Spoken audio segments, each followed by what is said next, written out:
Hello नमस्कार आदाब सत श्री अकाल और अस्सलाम वालेकुम। मैं हूं मोहम्मद अहमद काज़मी, लेकर आया हूं आपका पसंदीदा कार्यक्रम ग्लोबल न्यूज़। इस वक्त बड़ी खबर ईरान और तुर्की के बीच बढ़ते ताल्लुकात के बारे में है। ईरान के प्रेसिडेंट इब्राहिम रईसी ने कहा है कि तेहरान और अंकारा को ताल्लुकात को मौजूदा सतह से व्यापक सहयोग यानी कॉम्प्रिहेंसिव कोऑपरेशन में बदलने के लिए तैयार रहना चाहिए। कल मंडे को तेहरान में तुर्क फॉरेन मिनिस्टर मौलूद चावशोगलू से मुलाकात में ईरान के प्रेसिडेंट ने कहा कि दोनों मुल्कों को आपसी कोऑपरेशन को बढ़ाने के रोड मैप को आखिरी शक्ल देने के लिए तैयार रहना चाहिए ताकि ताल्लुकात को मौजूदा सतह से बड़े पैमाने तक पहुँचाया जा सके।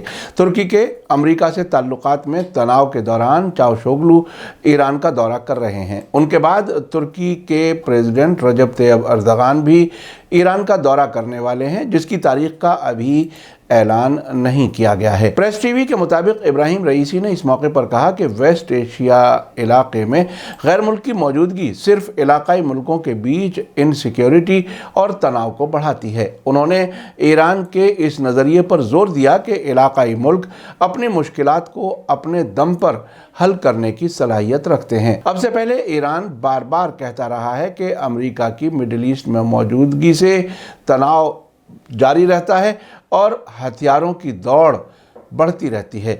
ईरानी प्रेसिडेंट का कहना था कि दोनों मुल्कों के बीच इलाकाई सतह के कोऑपरेशन को इंटरनेशनल लेवल के कोऑपरेशन में बदलना होगा और इस तरह का आपसी सहयोग दोनों मुल्कों की अहम जोग्राफियाई हालत की वजह से दुनिया के समीकरणों पर असर अंदाज होगा। इस मुलाकात में तुर्क फॉरेन मिनिस्टर ने कहा कि अंकारा दोनों मुल्कों के बीच ताल्लुकात को बढ़ाने में तेज़ी लाने की ख्वाहिश रखता है। उन्होंने कहा कि तुर्की इस बात का मजबूत इरादा रखता है कि ईरान के साथ ताल्लुकात को ऊंची सतह तक ले जाए। चावशोगलू का कहना था कि दोनों पड़ोसी मुल्कों के बीच ताउन पूरे इलाके में अमन और स्टेबिलिटी के कायम करने में अहम रोल निभा सकता है। ईरान के प्रेसिडेंट इब्राहिम रईसी से मुलाकात से पहले तुर्की के फॉरेन मिनिस्टर मौलूद चावशोगलू ने अपने ईरानी काउंटर पार्ट हुसैन अमीर अब्दुल्लाहियान से मुलाकात की, जिसके बाद अब्दुल्लाहियान ने कहा कि दोनों मुल्क ताल्लुकात को बढ़ाने और लंबी मुद्दत तक ताल्लुकात का रोड मैप तैयार करने के लिए ऊंची सतह पर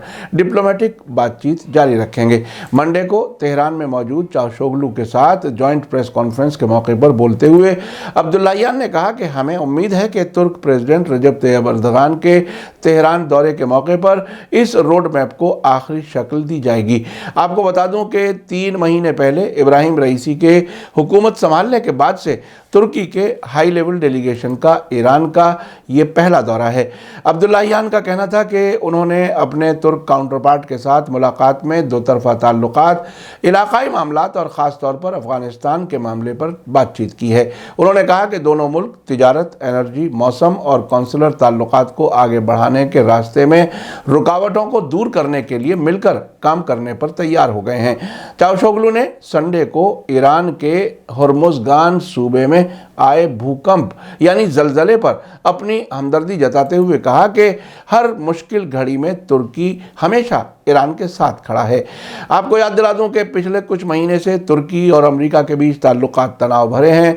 जो बाइडन ने रजब तैयब अर्दगान से यूनाइटेड नेशन जनरल असेंबली के मौके पर मिलने से इनकार कर दिया था। अर्दगान का कहना है कि उन्होंने अब से पहले के अमेरिकी प्रेसिडेंट्स बराक ओबामा और डोनाल्ड ट्रंप के साथ मिलकर अच्छा काम किया है, लेकिन जो बाइडन के साथ उनकी शुरुआत अच्छी नहीं रही। इसके लिए वो कई बार अफसोस जाहिर कर चुके हैं। आखिर में आपको याद दिला दूं कि अगर आपने अभी तक media star world YouTube channel subscribe नहीं किया है तो सब्सक्राइब कर लें और घंटी दबाना ना भूलें। और अगर आप हमें फेसबुक पर देख रहे हैं तो हमारे पेज को लाइक करें ताकि हमारी हर नई वीडियो की खबर आपको सही वक्त पर मिल सके। इसी के साथ मुझे दीजिए इजाज़त। ग्लोबल न्यूज़ का ये एपिसोड आपको कैसा लगा कमेंट्स में ज़रूर लिखें। थैंक यू, धन्यवाद, शुक्रिया। जय भारत, जय हिंद। मीडिया स्टार वर्ल्ड की और वीडियो देखने के लिए हमारे चैनल को सब्सक्राइब करें और सीधे नोटिफिकेशन पाने के लिए बेल आइकन दबाएं। और अगर हमारी खबर सच्ची और अच्छी लगे तो अपने व्हाट्सएप, इंस्टाग्राम, फेसबुक और ट्विटर अकाउंट पर ज़रूर शेयर करें।